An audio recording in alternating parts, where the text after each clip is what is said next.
So it's been a long while since I've done anything in the kitchen, but today I just harvested a whole bunch of Orange Habanero Chillis. They're pretty hot. They rate somewhere around 250 to 300,000 on the Scoville scale. If you measure that, say, against something like a jalapeno, that's something like between 1.5 and 3,000 only. So quite literally 100 times hotter than a jalapeno that you might have in a deli or something like that. So yeah, good spicy chilies, but hopefully going to make a really interesting spicy sauce. Come with me and make some today.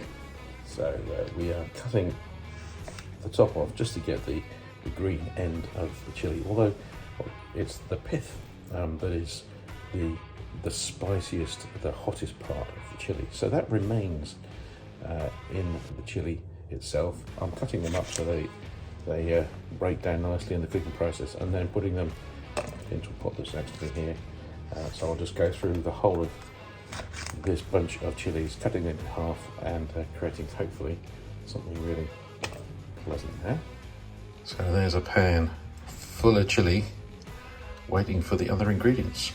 So in no particular order, I'm going to be putting in the sauce some homegrown tomatoes, a bit of garlic, some white onion. You can also use shallots for a little bit more sweetness. Got a quite a tart but good quality apple that came out of my garden as well. I'm going to be putting in some fresh basil. Look at the beautiful basil, love it. We always have that on the shelf. It gives a really lovely natural sweetness, as does tarragon. We haven't got fresh tarragon, but we'll put in there as well. Carrots are amazing in a chili sauce. They give you both sweetness and body, and of course seasoning. Plenty of pepper and salt will be going into this together. So that's our ingredients for today.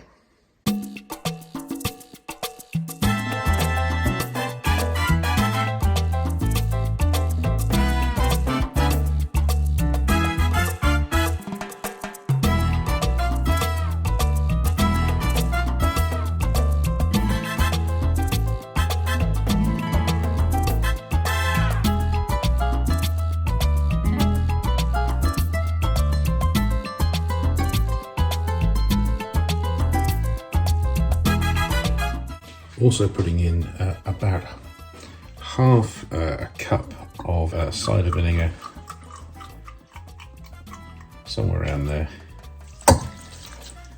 and about a full cup of simple cold water. Okay, so we heat this up. We'll bring this up to a boil, cover it because there's a lot of acid in there with your vinegar. And that would be quite uncomfortable on your eyes if when that starts boiling up. So cover it up, and also if you've got an extraction fan, definitely worth to put that on. So it's looking like there's a bit of vapour coming out. Here we go. But I'm going to turn this down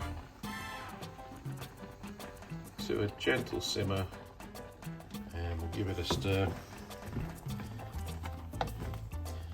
And we'll probably allow it to simmer with the lid on for about 15 minutes. We're now on a low heat, simmering really well, and we'll be taking this off the heat, just completely off, and I'll let that sit there, cover and cool. So it'll probably be half an hour, maybe an hour, before I come back to this, and then we'll blend it. So you'll notice I put an apron on because we're about to make some splashy bits, because we've now cooled down and we've got all that is reduced down, and I have got my mixer ready to go. So